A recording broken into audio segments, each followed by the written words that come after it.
നമസ്കാരം. ഷെക്കിന ന്യൂസിന്റെ എല്ലാ പ്രേക്ഷകർക്കും നൈറ്റ്സ് ടെംപ്ലറിന്റെ പുതിയൊരു എപ്പിസോഡിലേക്ക് സ്വാഗതം. ഏതൊരു മതവിഭാഗത്തിലും പ്രാർത്ഥനയ്ക്ക് വലിയ പ്രാധാന്യമുണ്ട്. എന്നാൽ ഇന്നത്തെ ആധുനിക ലോകത്തിൽ യുക്തിവാദത്തിന് ഏറെ പ്രചാരം ലഭിക്കുന്നതിനാൽ പ്രാർത്ഥിക്കേണ്ട ആവശ്യമുണ്ടോ, അതുകൊണ്ട് എന്താണ് പ്രയോജനം, സംഭവിക്കാനുള്ളത് സംഭവിക്കില്ലേ തുടങ്ങി ഒട്ടനവധി ചോദ്യങ്ങൾ സാമൂഹിക മാധ്യമങ്ങളിലൂടെ യുക്തിവാദികൾ ഉയർത്തുന്നുണ്ട്. പ്രാർത്ഥനയുമായി ബന്ധപ്പെട്ട് പ്രേക്ഷകർ ഉന്നയിച്ച സംശയങ്ങളാണ് നൈറ്റ്സ് ടെംപ്ലർ ഇന്ന് ചർച്ച ചെയ്യുന്നത്. ഇന്നത്തെ ചർച്ചയിൽ പങ്കെടുക്കുന്നത് ബ്രദർ സനീഷ് ജോർജ് ആണ്. ബ്രദർ, സ്വാഗതം നൈറ്റ്സ് ടെംപ്ലറിലേക്ക്. ബ്രദർ, ഈയിടെയായിട്ട് സാമൂഹിക മാധ്യമങ്ങളിൽ വളരെ വൈറലായിട്ടുണ്ടായിരുന്ന ഒരു ശ്രീ രവിചന്ദ്രന്റെ ഒരു വീഡിയോ ഉണ്ടായിരുന്നു. പ്രാർത്ഥനയെ കുറിച്ച് അദ്ദേഹം ചോദിക്കുന്നുണ്ട്, എന്തുകൊണ്ടാണ് ആൾക്കാർ പ്രാർത്ഥിക്കുന്നത്, പ്രാർത്ഥിക്കുന്നതുകൊണ്ട് എന്തെങ്കിലും പ്രയോജനമുണ്ടോ എന്ന് അദ്ദേഹം തന്നെ ചോദിച്ചിട്ട് അദ്ദേഹം തന്നെ അതിനൊരു മറുപടി തരുന്നുണ്ട്. പ്രാർത്ഥിച്ചിട്ട് ഒന്നും നടക്കാത്തത് കൊണ്ടാണ് ആൾക്കാർ പ്രാർത്ഥിക്കുന്നത് എന്ന്.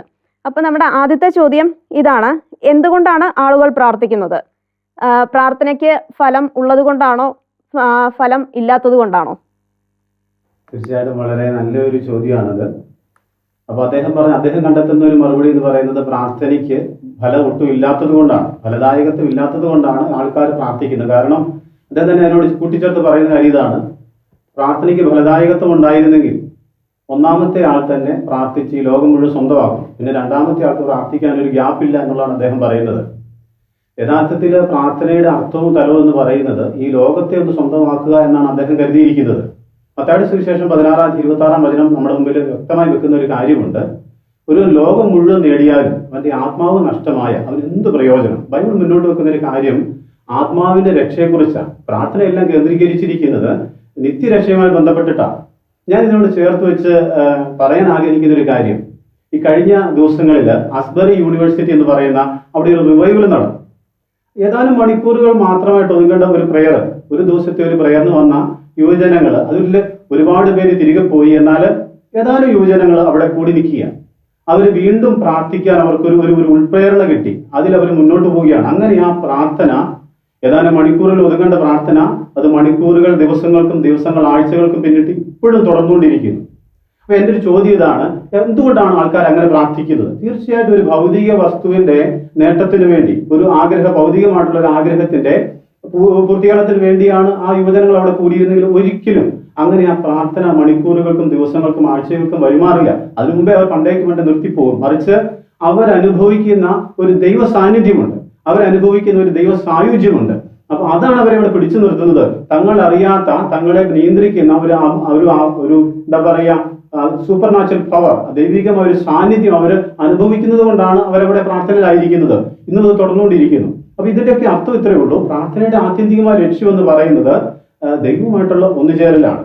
അപ്പൊ അതിന്റെ ഒരു ഭാഗമായിട്ട് മാത്രമാണ് നമ്മൾ ഭൗതിക ആവശ്യങ്ങൾക്ക് വേണ്ടിയുള്ള പ്രാർത്ഥനയെ കാണേണ്ടത്. ഭൗതിക ആവശ്യങ്ങൾക്ക് വേണ്ടി തീർച്ചയായിട്ടും നമുക്ക് പ്രാർത്ഥിക്കാം, അതിന് തെറ്റൊന്നുമില്ല. കാരണം എന്ന് പറഞ്ഞാൽ ദൈവത്തിൽ വിശ്വസിക്കുന്ന ഒരു വ്യക്തി തന്റെ ജീവിതത്തെ സൃഷ്ടാവിന്റെ ഒരു ദാനമായിട്ടാണ് കാണുന്നത്. അങ്ങനെ വരുമ്പോൾ നമ്മുടെ അനുദിന ജീവിതത്തിലെ പ്രതികൂലങ്ങളില് അത് മാറിക്കിട്ടാൻ വേണ്ടി സൃഷ്ടാവിന്റെ അടുത്ത് ചെല്ലും, ഒരു സൃഷ്ടിയെ നൽകി ചെല്ലും. അതിന് യാതൊരു തെറ്റുമില്ല. കാരണം അവന് ഉറപ്പുണ്ട്, കാരണം ഈ ജീവിതം സൃഷ്ടാവിന്റെ ഒരു ദാനമാണ്. ഇവിടെയാണ് ഈ പ്രാർത്ഥനയൊക്കെ എന്താ പറയാ, അതിന്റെ തത്വത്തിൽ ഒന്നുചേർന്നിരിക്കുന്നത്. നമുക്ക് എപ്പോഴും പ്രാർത്ഥിക്കാം, പ്രാർത്ഥിക്കുന്നതിന് യാതൊരു കുഴപ്പമില്ല. അത് ഫലദായകത്വം നൽകുമെന്നുള്ള ഉറപ്പുള്ളത് കൊണ്ട് തന്നെയാണ് ആൾക്കാർ പ്രാർത്ഥിക്കുന്നത്. പ്രാർത്ഥനയ്ക്ക് ഫലമില്ലായിരുന്നെങ്കിൽ പണ്ടേ പ്രാർത്ഥന എന്ന് പറയുന്ന കൺസെപ്റ്റ് തന്നെ ലോകത്ത് നിന്ന് അപ്രത്യക്ഷമായി പോകുമായിരുന്നു. തീർച്ചയായിട്ടും പ്രാർത്ഥിച്ച് അനുഭവം കിട്ടിയ ഒരുപാട് ജീവിതങ്ങളുടെ സാക്ഷ്യങ്ങൾ ഇന്നും അനേകരെ പ്രാർത്ഥിക്കാൻ പ്രോത്സാഹിപ്പിക്കുന്നത് കൊണ്ട് തന്നെയാണ്, പ്രാർത്ഥനയ്ക്ക് ഫലദായകത്വം ഉള്ളത് കൊണ്ട് തന്നെയാണ് ഇന്നും ആൾക്കാർ പ്രാർത്ഥനയിൽ ഉൾച്ചേരുന്നത് എന്നും, അതോടൊപ്പം തന്നെ അതിനേക്കാളൊക്കെ ഉപരി ഒരു പടി കൂടി ഉയർന്ന് അവരൊക്കെ പ്രാർത്ഥിക്കുന്ന മനുഷ്യർ സ്വന്തമാക്കുന്ന, അനുഭവിച്ചറിയുന്ന ദൈവ സായുജ്യമാണ് യഥാർത്ഥത്തിൽ അവരെ പ്രാർത്ഥിക്കാൻ പ്രേരിപ്പിക്കുന്നത്. മറിച്ച് ഇതിന്റെയൊക്കെ അപ്പുറത്ത് ഒരു വിശ്വാസി എന്ന നിലയ്ക്ക് എന്താ പറയുക, നിത്യജീവനെ കുറിച്ചുള്ള ബോധ്യമൊക്കെയാണ് ഒരു വ്യക്തിയെ പ്രാർത്ഥിക്കാൻ സഹായിക്കുന്നത്. അതുകൊണ്ട് തീർച്ചയായിട്ടും നിത്യതയെക്കുറിച്ച് ബോധ്യമുള്ള, ദൈവ സായുജ്യത്തിന് വേണ്ടി കൊതിക്കുന്ന മനസ്സുള്ള ഏതൊരു വ്യക്തിക്കും അനുദിന ജീവിതത്തിലെ ആവശ്യങ്ങളിലും അല്ലാതെയും പ്രാർത്ഥിക്കാൻ സാധിക്കും. അതുകൊണ്ട് പ്രാർത്ഥനയ്ക്ക് തീർച്ചയായിട്ടും ഫലദായകത്വം ഉണ്ട് എന്നാണ് എനിക്ക് കാര്യത്തിൽ പറയാനുള്ളത്. ഓക്കെ ബ്രദർ, വളരെ വ്യക്തമാണ്. അദ്ദേഹം നൽകിയ മറുപടിക്കുള്ള ഒരു മറുപടിയാണ് ബ്രദർ ഇപ്പം നൽകിയിരിക്കുന്നത്. കാരണം പ്രാർത്ഥിക്കാൻ പ്രത്യേകിച്ച് കാരണം വേണോ എന്ന് ചോദിച്ചു കഴിഞ്ഞാൽ കാരണങ്ങൾ വേണമെന്നില്ല, എങ്കിലും സൃഷ്ടാവിനോട് സൃഷ്ടിയുമായിട്ടുള്ള ഒരു കമ്മ്യൂണിക്കേഷൻ ആണ് പ്രാർത്ഥന. അതുപോലെ ബ്രദർ, മറ്റൊരു ചോദ്യമാണ്, അതായത് അത് മെഡിക്കൽ സയൻസുമായിട്ട് ബന്ധപ്പെട്ട ഒരു കാര്യമാണ്. അതായത് നിരീശ്വരവാദിയായ ഒരു ഡോക്ടർ പോലും വളരെ ക്രിട്ടിക്കൽ സ്റ്റേജിൽ നിൽക്കുന്ന ഒരു പേഷ്യൻറ്റിനോട് പറയുന്നത്, ഞങ്ങളുടെ ഭാഗത്തു നിന്ന് പരമാവധി ഞങ്ങളുടെ കഴിവിനനുസരിച്ച് എല്ലാം ചെയ്യാം, ബാക്കി നിങ്ങൾ പ്രാർത്ഥിക്കുക എന്നാണ് ഏതൊരു ഡോക്ടറും പറയുന്ന ഒരു കാര്യം. വിശ്വാസിയല്ലാത്ത ഒരാൾ കൂടി പറയുന്നത് അങ്ങനെയാണ്. അപ്പം ഈ ഡോക്ടർ ഉദ്ദേശിക്കുന്നത് ശരിക്കും ഒരു പ്രാർത്ഥിക്കുന്നത് അല്ലാതെ ഒരു മെന്റൽ പവർ പേഷ്യന്റിന് കൊടുക്കുക, അതുവഴി ഒരു സാന്ത്വനം എന്ന രീതിയിലല്ലേ ഡോക്ടർ പറയുന്നത്? തീർച്ചയായിട്ടും അവിടെ അദ്ദേഹം പറയാം, നമുക്കൊരു ചിന്ത വരും, യഥാർത്ഥത്തിൽ ഇദ്ദേഹം നിരീശ്വരവാദി എന്ന നിലയ്ക്ക് ഇദ്ദേഹം ദൈവത്തിൽ വിശ്വസിക്കുന്നതുകൊണ്ടോ പ്രാർത്ഥനയിൽ ആശ്രയിക്കുന്നതുകൊണ്ടല്ല ഇപ്രകാരം ഒന്ന് ഈ രോഗിയോട് പറയുന്നത്, അല്ലെങ്കിൽ രോഗിയെ ബന്ധപ്പെട്ടവരോടൊക്കെ പറയുന്നത്. മറിച്ച് അദ്ദേഹത്തിന് ഒരു കാര്യം അറിയാം, പ്രാർത്ഥിക്കുമ്പോൾ ഈ വ്യക്തിയുടെ മാനസികമായ ഒരു ശക്തി, ഈ പ്രതികൂലങ്ങളിലൂടെ കടന്നു പോകാനുള്ള ഒരു ആത്മശക്തി അദ്ദേഹം ഒരു വിൽ പവർ അദ്ദേഹത്തിന് കൂടുമെന്നും അത് തൻ്റെ ചികിത്സയെ സഹായിക്കുമെന്ന് അദ്ദേഹത്തിന് അറിയാം. അതുകൊണ്ടാണ് നിരീശ്വരവാദിയായ ഡോക്ടർ അയാൾ വിശ്വസിക്കുന്നില്ലെങ്കിൽ പോലും പ്രാർത്ഥിക്കാൻ തൻ്റെ രോഗിയോട് ആവശ്യപ്പെടുന്നത്. പക്ഷേ ഇതിവിടെ അറിഞ്ഞോ അറിയാതെ അയാൾ അക്സെപ്റ്റ് ചെയ്യുന്നൊരു കാര്യമുണ്ട്. പ്രാർത്ഥനയുടെ ഒരു ഫലമാണ് ഈ മെൻ്റൽ പവറിൻ്റെ ഒരു ഇൻക്രീസ്. അവിടെ ഒരു ആത്മശക്തി ഈ രോഗി സ്വന്തമാക്കുന്നുണ്ടെങ്കിൽ അത് എവിടുന്ന് കിട്ടി? അതിൻ്റെ സോഴ്സ് എവിടെയാണ്? അതിൻ്റെ സോഴ്സ് എന്ന് പറയുന്നത് ദൈവമാണ്.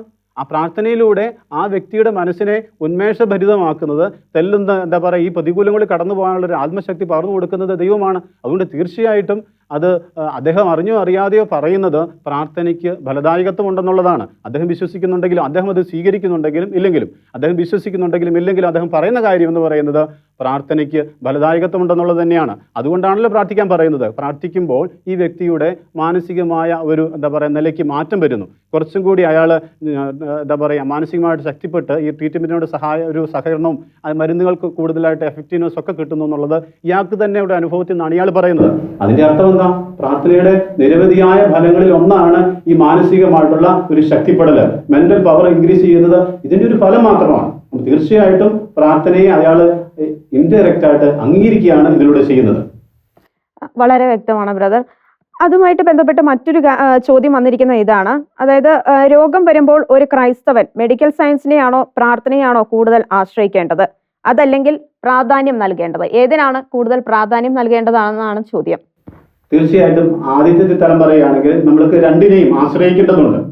എന്നാൽ പ്രാധാന്യം നൽകേണ്ടത് എന്തിനാണെന്ന് ചോദിച്ചു കഴിഞ്ഞാൽ പ്രാർത്ഥനയ്ക്കാണെന്ന് പറയും. അതിനൊരു കാരണമുണ്ട്. അതിൻ്റെ അർത്ഥം നമ്മൾ ഒരു വളരെ ക്രിട്ടിക്കൽ ആയിട്ടുള്ള ഒരു രോഗിയെ പ്രാർത്ഥിച്ചുകൊണ്ട് കാത്തിരിക്കണം എന്നല്ല എൻ്റെ അർത്ഥം. വളരെ ക്രിട്ടിക്കലായ കെയർ ആവശ്യമുള്ള രോഗിയെ തീർച്ചയായിട്ടും നമ്മൾ വൈദ്യസഹായത്തിനായിട്ട് മാറ്റേണ്ടതുണ്ട്. കാരണം സുവിശേഷം അങ്ങനെയാണ് വ്യക്തമായിട്ട് പഠിപ്പിക്കുന്നത്. പ്രഭാഷകന്റെ പുസ്തകം 38-ാം അധ്യായം അതിൻ്റെ 1 മുതലുള്ള വചനങ്ങൾ പഠിപ്പിക്കുന്നത് ഇങ്ങനെയാണ്: മകനെ, വൈദ്യനെ നീ ബഹുമാനിക്കണം, കർത്താവാണ് അവനെ നിയോഗിച്ചിരിക്കുന്നത്. വൈദ്യന് നിന്റെ ജീവിതത്തിൽ ആവശ്യമുള്ള ഒന്നാണെന്ന് വളരെ വ്യക്തതയോടുകൂടിയാണ് സുവിശേഷം പഠിപ്പിക്കുന്നത്. അതിന് പലരും ചേർത്ത് വെക്കുന്ന ഒരു കാര്യം ഇതാണ്: കർത്താവാണ് അവനെ നിയോഗിച്ചിരിക്കുന്നത്. അപ്പൊ ഈ ഭൂമിയിൽ തുടർന്ന് പറയുന്ന കാര്യം ഇതാണ്: ഭൂമിയിൽ ഔഷധങ്ങൾ സൃഷ്ടിച്ചിരിക്കുന്നതും എല്ലാം കർത്താവാണ്. ഇതിൻ്റെയൊക്കെ പിന്നിൽ എന്ന് പറഞ്ഞാൽ അതിലൂടെയൊക്കെ സുവിശേഷം നമ്മളെ പഠിപ്പിക്കുന്ന കാര്യം പ്രഭാഷകന്റെ പുസ്തകത്തിൽ 38-ാം അധ്യായം 1 മുതലുള്ള വചനങ്ങൾ നമ്മൾ വായിക്കുമ്പോൾ വളരെ വ്യക്തതയോടുകൂടി മനസ്സിലാക്കുന്ന ഒരു കാര്യമുണ്ട്: വൈദ്യനിലൂടെ ദൈവമാണ് നമുക്ക് സൗഖ്യം നൽകുന്നത്. അപ്പൊ കർത്താവാണ് അവനെ നിയോഗിച്ചിരിക്കുന്നതെന്നും ഈ ഭൂമിയിൽ ഔഷധങ്ങളെ സൃഷ്ടിച്ചിരിക്കുന്നത് കർത്താവാണെന്നൊക്കെയാണ് തുടർന്നുള്ള വചനങ്ങൾ പറയുന്നത്. അപ്പൊ അതുകൊണ്ട് നമുക്ക് വൈദ്യസഹായം തേടുന്നതിൽ തെല്ലും ആകുലപ്പെടേണ്ട കാര്യമില്ല. അവിടെ പോലും കർത്താവാണ് നമ്മളെ നയിക്കുന്നത്. ഇതിന്റെ 12 മുതലുള്ള വചനങ്ങളിലേക്ക് വരുമ്പോൾ വീണ്ടും ഒരിക്കൽ കൂടി ആവർത്തിക്കുക: മകനെ, വൈദ്യനെ ബഹുമാനിക്കണം, നിനക്ക് അവനെ കൊണ്ട് ആവശ്യമുണ്ട്, കർത്താവാണ് അവനെ നിർത്തിയിരിക്കുന്നത്, നിയോഗിച്ചിരിക്കുന്നത്. എന്നിട്ട് പറയുകയാണ്: രോഗം നിർണ്ണയിക്കാനും രോഗിയെ സുഖപ്പെടുത്താനും ജീവൻ നിലനിർത്താനുമുള്ള കൃപയ്ക്ക് വേണ്ടി അവനും കർത്താവിനോട് പ്രാർത്ഥിച്ചിട്ടുണ്ട്. അപ്പൊ ഈ വൈദ്യന്റെ ഈ ഒരു കഴിവ് എന്ന് പറയുന്നത് ദൈവദാനമാണെന്ന് വളരെ വ്യക്തതയോടുകൂടി പറയുകയാണ്. അല്ലെങ്കിൽ വൈദ്യനിലൂടെ നമ്മളെ സുഖപ്പെടുത്തുന്നത് കർത്താവാണ്. അപ്പൊ വൈദ്യന്റെ കഴിവും ഈ ഒരു സൗഖ്യവും ദൈവത്തിന്റെ ദാനമാണെങ്കിൽ തീർച്ചയായിട്ടും പ്രാർത്ഥനയ്ക്കോടെ പ്രസക്തിയുണ്ട്. അപ്പോൾ വൈദ്യനുമായിട്ടുള്ള കാര്യത്തിൽ ദൈവവചനം വളരെ വ്യക്തതയോടുകൂടി പറയാം. ഇങ്ങനെ വരുമ്പോൾ ഒരു പക്ഷെ നമുക്കൊരു ചിന്ത വരാം: ഈ വൈദ്യൻ നിരീശ്വരവാദിയാണെങ്കിലോ അല്ലെങ്കിൽ യുക്തിവാദിയാണെങ്കിലോ? യഥാർത്ഥത്തിൽ യുക്തിവാദി എന്നുള്ള പേര് സത്യത്തിൽ വളരെ ഇത് തെറ്റായ പ്രയോഗമാണ്. കാരണം ഞാൻ ഈ കഴിഞ്ഞ ഇടയ്ക്ക് യുക്തിവാദികളുടെ ഒരു ഗ്രൂപ്പിൽ ജോയിൻ ചെയ്തു. എന്താണ് ഇവർ ചെയ്തതെന്ന് അറിയാൻ വേണ്ടി ജോയിൻ ചെയ്തതാണ്. അങ്ങനെ ഒരു ദിവസം രാവിലെ ജോയിൻ ചെയ്ത് അടുത്ത ദിവസം രാവിലെ ഞാൻ നോക്കുമ്പോൾ അതിരാവിലെ ഒരാൾ പോസ്റ്റ് ഇട്ടിരിക്കുന്നത് സഭയെയും വിശ്വാസത്തെയും ഒക്കെ കുറ്റം പറഞ്ഞുകൊണ്ടുള്ളൊരു പോസ്റ്റാണ്. അപ്പൊ ഞാനതിനൊരു കമന്റ് ഇട്ടു. ഇത് യുക്തിവാദികളുടെ പോസ്റ്റാണ്, ഇതിനകത്ത് എന്ത് യുക്തിയാണുള്ളത്, ഇത് പച്ചയായ കുറ്റം പറച്ചിലല്ലേ എന്ന് ചോദിച്ചു. അപ്പൊ അദ്ദേഹം തിരിച്ചു പറയുന്ന മറുപടി ഇതാണ്: വിശ്വാസിക്ക് ഇവിടെ എന്താ കാര്യം? എന്നിട്ട് വീണ്ടും അദ്ദേഹം ചെയ്യുന്ന കാര്യം ഈ സഭയെയും വിശ്വാസത്തെയും കുറ്റപ്പെടുത്തുക എന്ന് പറഞ്ഞ് തുടർന്ന് വേറെ ആൾ വന്നു, അയാൾ മറ്റൊരു മതത്തെ കുറ്റപ്പെടുത്തി, വേറെ ആൾ വന്നു വേറൊരു മതത്തെ. ഇങ്ങനെ ചുരുക്കം പറഞ്ഞ് യുക്തിവാദികളുടെ ഗ്രൂപ്പ് എന്ന് പറയുന്നത് ശരിക്കും പറഞ്ഞു കഴിഞ്ഞാൽ ദൈവവിശ്വാസത്തെ നിരന്തരമായി കുറ്റപ്പെടുത്തുന്ന ഒരു ഗ്രൂപ്പായിട്ടാണ് ഞാൻ പല ഗ്രൂപ്പുകളിൽ ചെന്നപ്പോഴേക്കും മനസ്സിലായത്. അതുകൊണ്ട് ഒരിക്കലും അവരെ യുക്തിവാദി എന്നൊന്നും വിളിക്കാൻ പറ്റത്തില്ല, നിരീശ്വരവാദി എന്ന് വിളിക്കുന്നതായിരിക്കും കുറച്ചുകൂടെ ശ്രേഷ്ഠം. കാരണം അതാണ് അവർക്ക് യോജിക്കുന്നത്. കാരണം യുക്തിവാദികൾ എന്ന് പറയുകയും നിരന്തരമായി ദൈവവിശ്വാസത്തെ കുറ്റപ്പെടുത്തുകയും ചെയ്യുന്ന ഒരു കൂട്ടം ആൾക്കാരായിട്ട് മാറുന്നതുകൊണ്ടാണ്, തെല്ലും യുക്തി ഇല്ലാത്തത് കൊണ്ടാണ് അവരെ യുക്തിവാദി എന്ന് വിളിക്കാത്തത്. അപ്പോൾ നിരീശ്വരവാദിയായ ഒരു ഡോക്ടറാണെന്ന് വിചാരിച്ചുകൊള്ളുക. അങ്ങനെ വരുമ്പോൾ ഇദ്ദേഹം പ്രാർത്ഥിക്കുന്നില്ലല്ലോ, പിന്നെ ഈ വൈദ്യനിലൂടെ ദൈവം പ്രവർത്തിക്കുന്നു എന്ന് പറയുന്നതിന് അർത്ഥം എന്താണെന്നൊക്കെ ഒരു പക്ഷേ നമുക്കൊരു ചിന്ത വരാം. ഇവിടെ നമ്മൾ മനസ്സിലാക്കേണ്ട ഒരു കാര്യമുണ്ട്.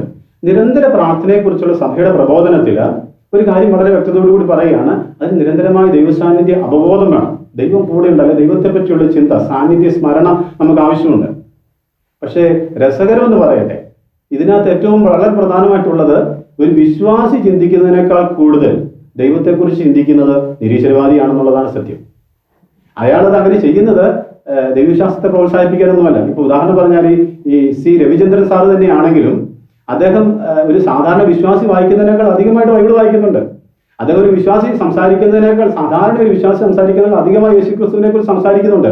പക്ഷേ അത് ശരിയാണെന്ന് പറയാനല്ല, മറിച്ച് തെറ്റാണെന്ന് പറയാനാണ്. അപ്പൊ ദൈവസാന്നിധ്യ സ്മരണ എന്ന നിലയിൽ അദ്ദേഹം നിരന്തരമായിട്ട് കൊണ്ടു നടക്കുന്നു. പക്ഷെ തെറ്റായ ഒരു ഉദ്ദേശത്തോടു കൂടിയാണെന്ന് മാത്രം. A good deed with a bad intention എന്ന് വേണേൽ പറയാം. എന്ന് പറഞ്ഞതുപോലെ അതിന് കാണാൻ പറ്റത്തുള്ളൂ ഇങ്ങനെയുള്ള ഈ ഒരു കാര്യത്തെ. അപ്പൊ നിരന്തരമായി ദൈവസാന്നിധ്യ സ്മരണയുള്ളവനാണ് നിരീശ്വരവാദി എന്നുള്ള ഒരു സത്യത്തെ നമുക്ക് വിസ്മരിക്കാൻ പറ്റത്തില്ല. ഒരു പക്ഷേ അവരുടെ ഉള്ളങ്ങളിലുള്ള ഒരു ആന്തരിക സംഘർഷമായിരിക്കും അവരെ പ്രേരിപ്പിക്കുന്നത്.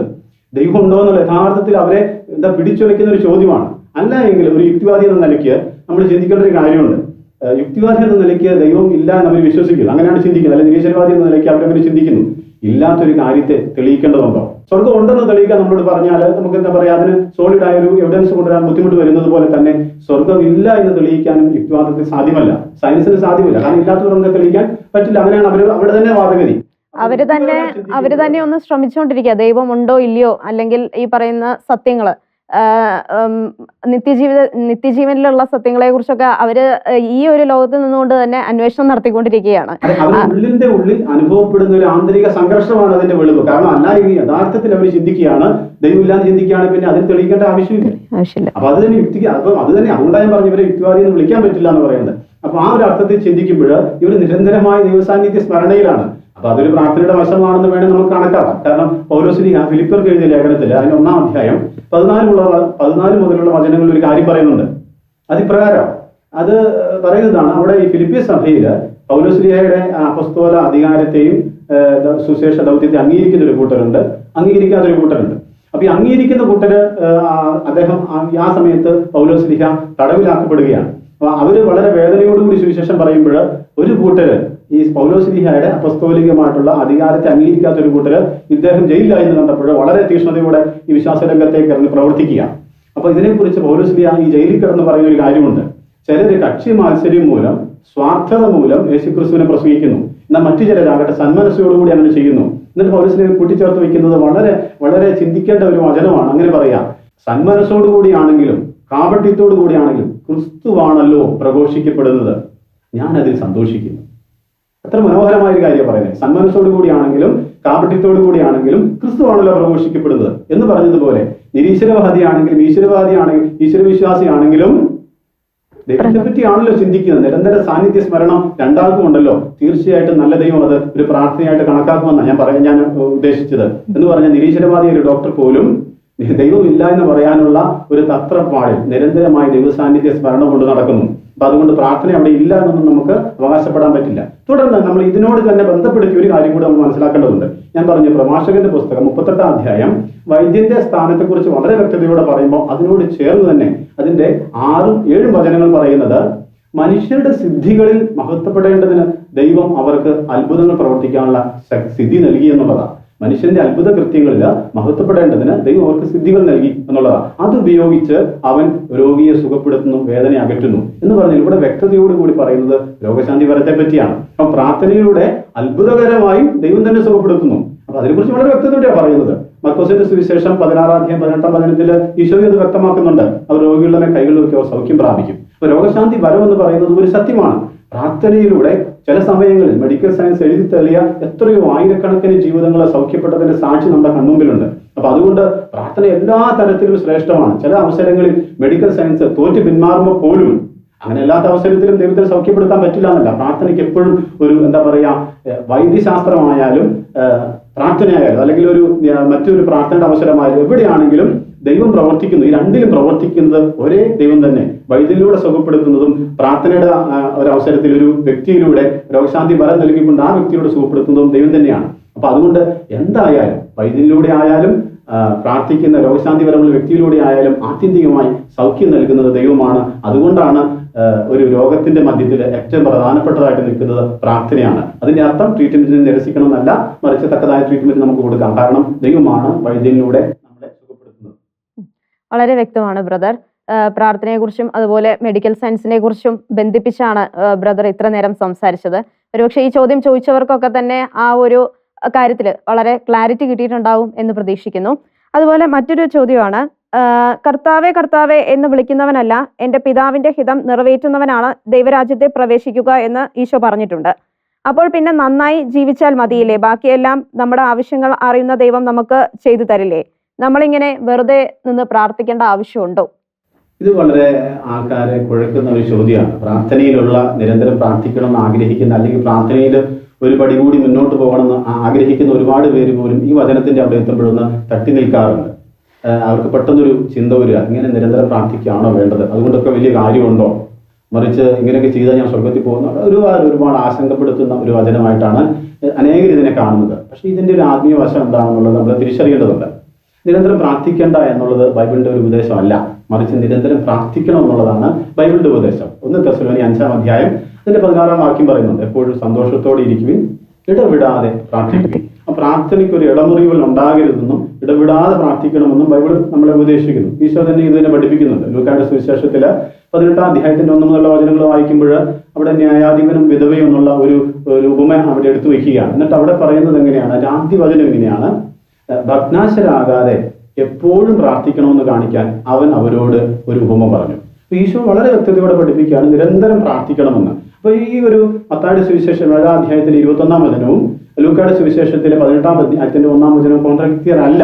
അതിനകത്ത് പറയുന്നൊരു കാര്യമുണ്ട്, പ്രാർത്ഥിക്കുന്ന ഒരു വ്യക്തിയെ കുറിച്ച് പ്രാർത്ഥിക്കരുത് എന്നല്ല ആ വചനത്തിന്റെ അർത്ഥം, മറിച്ച് അതിന്റെ ആളുകളിലേക്ക് അതിന്റെ തൊട്ട് അടുത്തുള്ള വചനങ്ങളിൽ എഴുതി വെച്ചിട്ടുണ്ട്. അതിന്റെ അടുത്ത വചനം പറയുന്നത് ഇങ്ങനെയാണ്, അന്ന് പലരും എന്നോട് ചോദിക്കും, കർത്താവ് ഞങ്ങൾ നിന്റെ നാമത്തിൽ അത്ഭുതങ്ങൾ ചെയ്തില്ലേ, രോഗശാന്തികൾ നടത്തിയില്ലേ?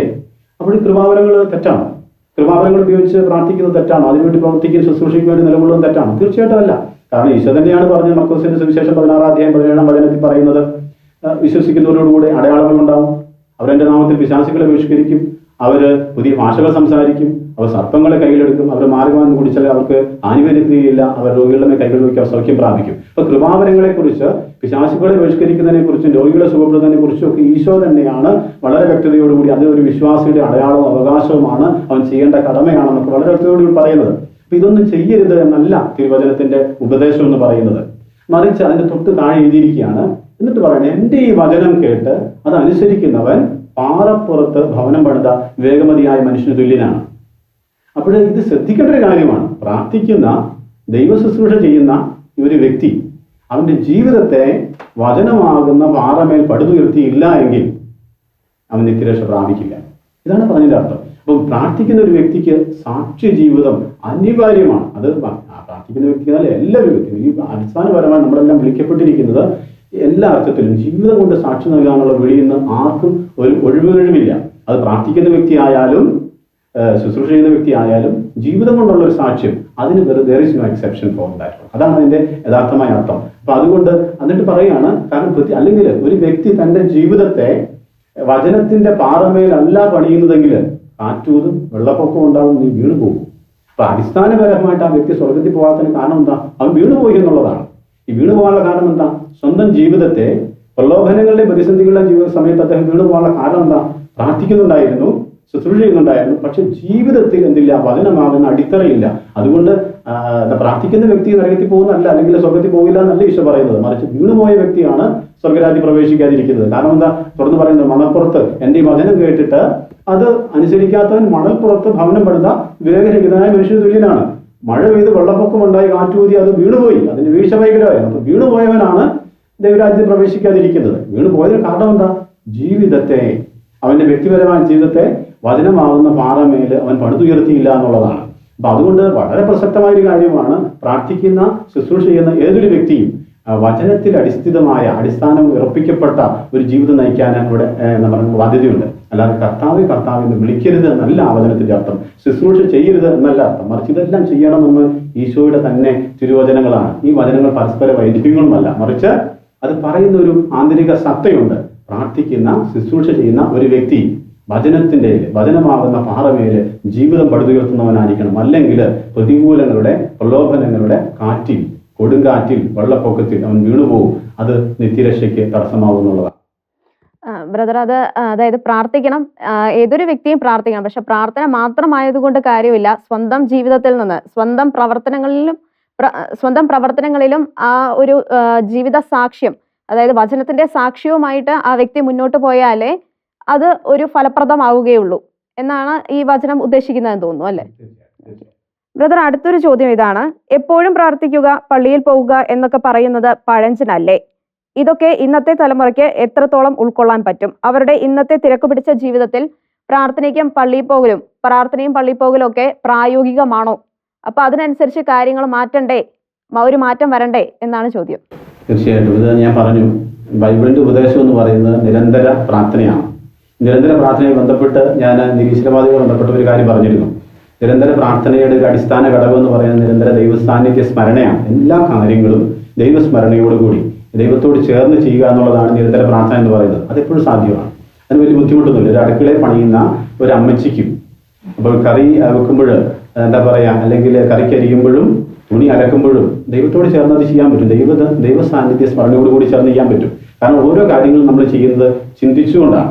ഈ ചിന്തിക്കുന്നത് ദൈവത്തോട് ചേർന്ന് നമുക്ക് ചിന്തിക്കാൻ പറ്റും. ഈശോയെ എത്രമാത്രം, ഒരു കറിക്കപ്പെടുമ്പോൾ ഈശോയെ എത്രമാത്രം ഉപ്പ് വേണമെന്ന് ഒരു നിമിഷം ഉള്ളിൽ ചിന്തിക്കുന്നതിന് വലിയ ബുദ്ധിമുട്ടൊന്നുമില്ല. അപ്പൊ നമ്മൾ നിരന്തരമായ പ്രാർത്ഥന സാധ്യമാണെന്ന് തന്നെയാണ് കത്തോലിക്ക സഭയുടെ മതബോധന ഗ്രന്ഥവും നമ്മളെ പഠിപ്പിക്കുന്നത്. അത് ബൈബിളിന്റെ ഉപദേശമാണ്.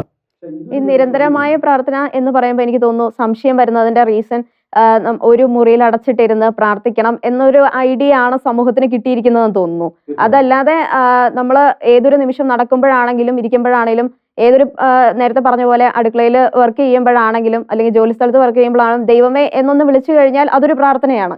എല്ലാ കാര്യങ്ങളിലും ദൈവത്തോട് ചേർന്ന് ചെയ്യുന്ന ഒരവസ്ഥ, ദൈവ സാന്നിധ്യ സ്മരണയോടുകൂടി ഒരു ജോലിക്ക് ഞാൻ ഇരിക്കുമ്പോൾ ഇത് എൻ്റെ ദൈവം എന്നെ ഇരുത്തിയതാണ്, ഇത് എൻ്റെ ദൈവം തന്നൊരു ദാനമായി കണ്ടുകൊണ്ട് അതിനെക്കുറിച്ച് ഒരു നന്ദി നിറഞ്ഞ ഹൃദയത്തോടെ ഇരിക്കുന്ന ഒരു വ്യക്തി പ്രാർത്ഥനയിലാണ് എന്ന് പറഞ്ഞതുപോലെ നമ്മുടെ ജോലികളൊക്കെ നമുക്ക് പ്രാർത്ഥനയാക്കി മാറ്റാം. പക്ഷെ എന്നാലും അതുപോലെ തന്നെ വളരെ പ്രധാനപ്പെട്ടതാണ് എപ്പോഴും അങ്ങനെ പ്രാർത്ഥനയ്ക്ക് വേണ്ടി മാറ്റിവെക്കണമെന്ന് ചോദിച്ചാൽ, എന്നാലും പക്ഷെ പ്രാർത്ഥനയ്ക്ക് വേണ്ടി മാറ്റിവെക്കപ്പെടുന്ന പ്രത്യേകമായ സമയങ്ങൾ നമ്മുടെ വ്യക്തിപരമായ ജീവിതത്തിൽ ഉണ്ടായിരിക്കണം എന്നുള്ളത് അത് മസ്റ്റായ ഒരു കാര്യമാണ്. വളരെ സ്പെസിഫിക് ആയിട്ട് എൻ്റെ ദൈവത്തിന് വേണ്ടി പ്രാർത്ഥനയ്ക്ക് വേണ്ടി മാറ്റിവെക്കപ്പെടുന്ന ഒരു നിമിഷങ്ങൾ അല്ലെങ്കിൽ മണിക്കൂറുകൾ നമ്മുടെ ജീവിതത്തിൽ ഉണ്ടായിരിക്കണം എന്നുള്ളതും ഒരു വസ്തുതയാണ്.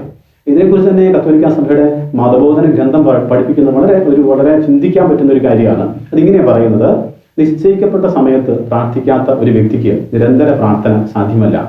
നിശ്ചയിക്കപ്പെട്ട സമയത്ത് പ്രാർത്ഥിക്കാത്ത ഒരു വ്യക്തിക്ക് നിരന്തര പ്രാർത്ഥന സാധ്യമല്ല. പെട്ടെന്ന് മനസ്സിലാക്കാൻ വലിയ ബുദ്ധിമുട്ടുണ്ടാവും. പക്ഷെ അതിന്റെ അർത്ഥം ഇതാണ്. അപ്പൊ അതായത് ഒരു ദിവസത്തിൽ 24 മണിക്കൂറിൽ ദൈവത്തിനു വേണ്ടി മാത്രം മാറ്റിവെക്കാൻ ദൈവത്താൽ നിശ്ചയിക്കപ്പെട്ട ഒരു മണിക്കൂർ നമുക്കുണ്ട്, ചില സമയങ്ങൾ നമുക്കുണ്ട്. അതായത് പ്രാർത്ഥനയ്ക്ക് വേണ്ടി മാത്രം, സ്പെസിഫിക്കലി സെപ്പറേറ്റഡ് ഫോർ പ്രെയർ, അതിനുവേണ്ടി മാത്രമായിട്ട് മാറ്റിവെക്കേണ്ട ഒരു സമയം വിശ്വാസിയുടെ ജീവിതത്തിലുണ്ട്.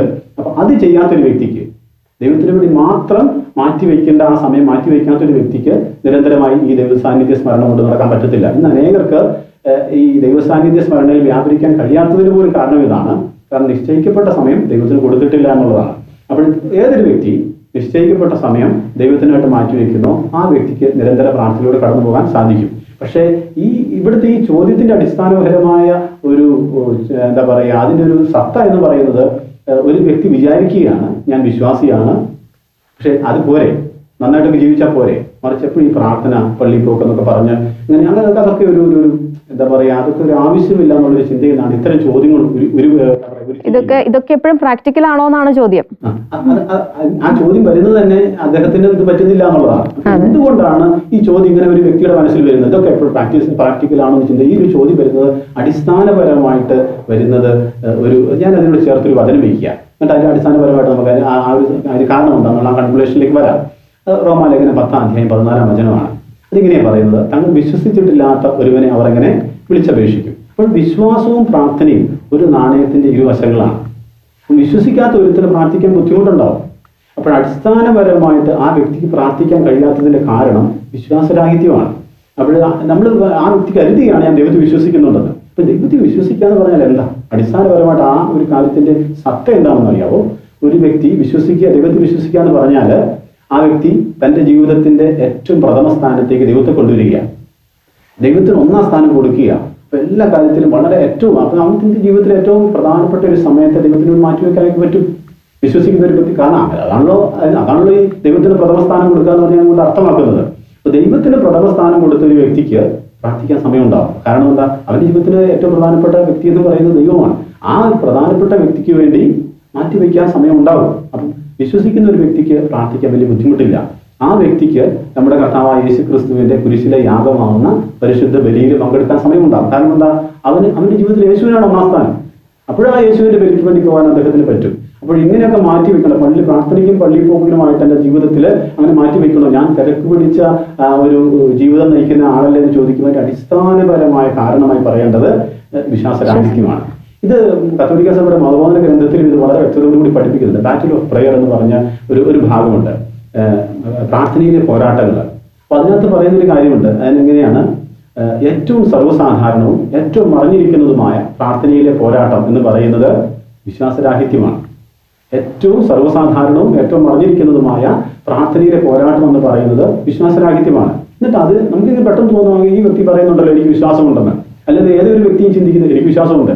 അപ്പോൾ എന്നിട്ട് ഇതിനോട് ചേർത്ത് വെച്ച് മതബോധന ഗ്രന്ഥം പഠിപ്പിക്കുന്നത് അതിന്റെ ആ ഒരു പ്രാക്ടിക്കലായ തലമാണ്. അതിങ്ങനെയാണ് പറയുന്നത്, വിശ്വാസമില്ലാത്ത ഒരു വ്യക്തിയും തനിക്ക് വിശ്വാസമില്ല എന്ന് പറയുന്നില്ല, മറിച്ച് അവൻ പറയുന്നത് എനിക്ക് സമയമില്ല ചേട്ടാ. എന്താ സമയമില്ല എന്ന് പറയുന്നതിന് അടിസ്ഥാന കാരണം എന്താ? അവന്റെ ജീവിതത്തിലെ പ്രിഫറൻസ് ലെവൽ, അവന്റെ ജീവിതത്തിൽ മറ്റു പലതിനുമാണ് 1-ാം സ്ഥാനം.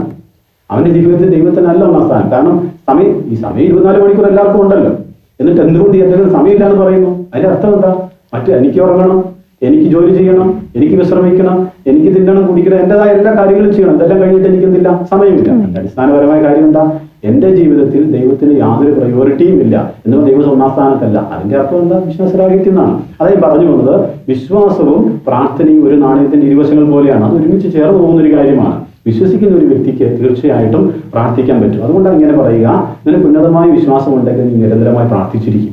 വിശ്വാസവും പ്രാർത്ഥനയും ഒരേ നാണയത്തിന്റെ ഇരുവശങ്ങളാണ്. ശരിക്കും പിന്നെ മറ്റൊരു തരത്തിൽ പറഞ്ഞു കഴിഞ്ഞാൽ പ്രയർ എന്ന് പറയുന്നത് വിശ്വാസത്തിന്റെ മാനിഫെസ്റ്റേഷനാണ്, വിശ്വാസത്തിന്റെ പ്രായോഗികമായ പ്രകടനമാണ് യഥാർത്ഥത്തിൽ പ്രാർത്ഥന എന്ന് പറയുന്നത്. അതുകൊണ്ട് ഇത് രണ്ടും ചേർന്ന് പോകുന്ന ഒരു കാര്യമാണ്. നിന്റെ വിശ്വാസം അങ്ങനെയായിരിക്കും നിന്റെ പ്രാർത്ഥനയും. പ്രാർത്ഥിക്കാത്ത ഒരു വ്യക്തിക്ക് വിശ്വാസം ഉണ്ടെന്ന് പറയുന്നത് അയാൾ ഒരു മൂഢ സ്വർഗത്തിലാണ് എന്ന് വേണേൽ പറയാം. കാരണം അയാൾക്ക് അറിഞ്ഞുകൂടാ അയാൾ വിശ്വസിക്കുന്നില്ല എന്നോ, അതായത് ഈ പ്രാർത്ഥിക്കാതിരിക്കുക വഴി അയാൾ വിശ്വസിക്കുന്നില്ല എന്നുള്ള ആ വലിയ സത്യം അദ്ദേഹം തിരിച്ചറിയുന്നില്ല.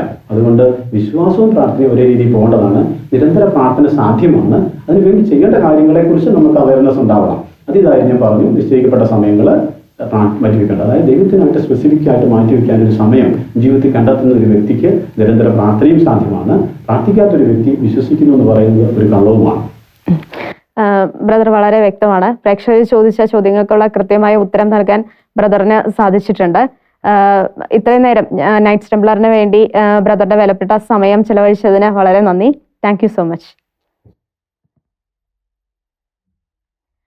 പ്രാർത്ഥനയുമായി ബന്ധപ്പെട്ട് പ്രേക്ഷകരുടെ ഭാഗത്തു നിന്നും ലഭിച്ച ചോദ്യങ്ങൾക്കുള്ള ഉത്തരമാണ് ബ്രദർ സനീഷ് ജോർജ് ഇത്രയും നേരം നമ്മളുമായിട്ട് പങ്കുവെച്ചുകൊണ്ടിരുന്നത്.